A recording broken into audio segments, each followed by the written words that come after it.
On Facebook, I came across a post asking how to rank the 8 world champions of AEW. Chris Jericho, Jon Moxley, Kenny Omega, Hangman Adam Page, CM Punk, MJF, Samoa Joe, and Swerve Strickland.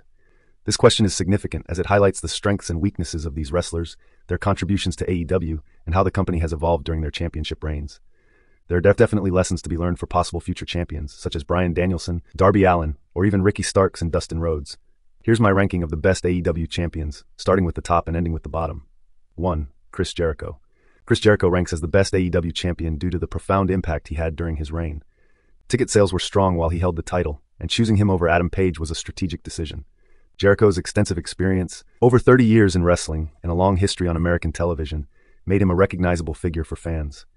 He brought a blend of comedy and great matches to the table, embodying the role of a veteran wrestler who could challenge a diverse range of opponents. His reign effectively set the tone for AEW's early success. 2. Jon Moxley. Jon Moxley comes in second as he held AEW together during challenging times, including the COVID-19 pandemic and the aftermath of the CM Punk brawl-out incident. Moxley stepped up when the company needed him most, almost like picking up the pieces left by Punk's actions. His work ethic and dedication helped solidify his role as a positive representative of AEW. Moxley's transition of the title to MJF marked a significant moment, establishing MJF as the first original AEW champion, which was a great move for the company. 3. Swerve Strickland. Swerve Strickland's ranking may be controversial, but he represents a compelling narrative in wrestling. As the first Black World Champion in AEW, his reign symbolizes a shift in the industry's approach to representation, acknowledging wrestlers of diverse backgrounds. It's important to highlight that Kofi Kingston was the first African American to hold the WWE Championship, and that happened about 50 years after the title was established, even though people do the butterfly effect and said it was The Rock in the 1990s. You can also point to the fact that the NWA had their first black champion in the early 2000s, and the NWA was established in 1948. With WCW, TNA Wrestling, and AEW, they have the first black champions in a period of almost 5 years each, whereas those two other companies took over 50 years. His great matches and ability to wrestle various styles highlight his talent. However, there were challenges during his title reign, including inconsistent booking and criticism that he might have been a transitional champion for Will Ospreay. While he aimed to keep audiences guessing with his unpredictable appearances, this strategy sometimes lacked the consistency needed for a champion. 4. Samoa Joe. Samoa Joe stands out as a champion who exudes legitimacy with his imposing physique and martial arts background. He brought a distinct philosophy to his reign, criticizing the prevalent Twitter culture among wrestlers and emphasizing the importance of taking initiative. Joe's ability to challenge others and establish a unique champion's persona was refreshing. His reign followed MJF's title drop, and he effectively filled the role, bringing a veteran presence to the championship scene. 5. Kenny Omega. Kenny Omega's reign was marked by incredible matches and lack of good storytelling. However, the inconsistency in his character portrayal and the length of his title reign contributed to mixed feelings about his impact. While he is undoubtedly a talented wrestler and a significant part of AEW's early days, his reign didn't create the same level of engagement as Jericho or Moxley's.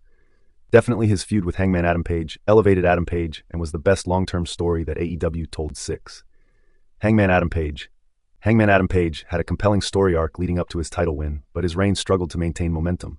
The build-up was fantastic, but the execution during his championship run didn't resonate as strongly with the audience.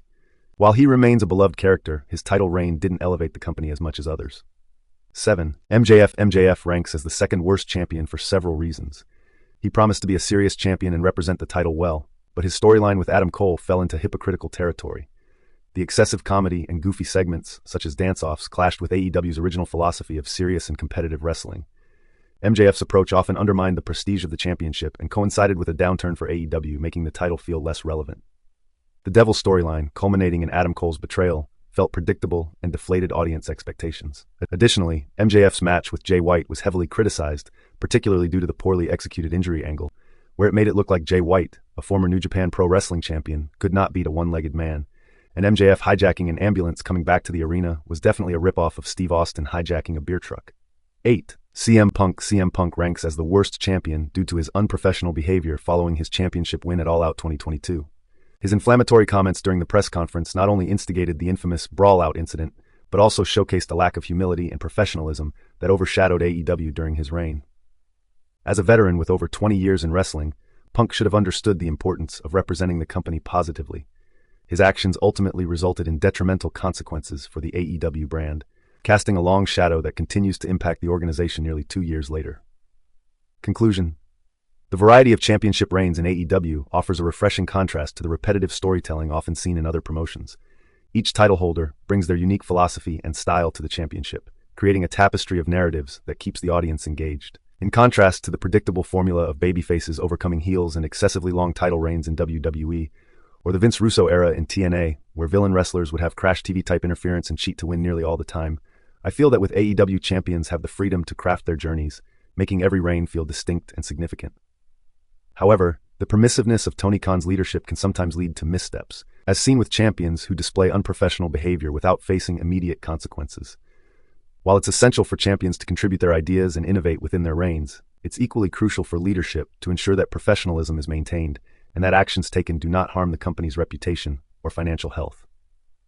As AEW continues to grow, the lessons learned from each champion's reign will serve as valuable insights for future title holders. Ranking and evaluating champions is vital for a young company, especially in a landscape where over 100 individuals have held heavyweight titles in larger promotions.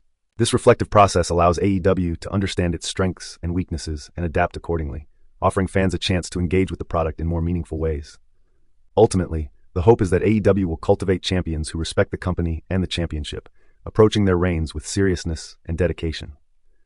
These champions should aim to tell compelling stories that elevate not just themselves but also their peers, steering clear of treating the title as a mere vanity project. By learning from past mistakes, such as MJF's transformation from a serious champion to one who sometimes embodies a clownish persona, AEW can ensure a bright future filled with champions who embody the spirit of the original philosophy of the company and contribute to its legacy.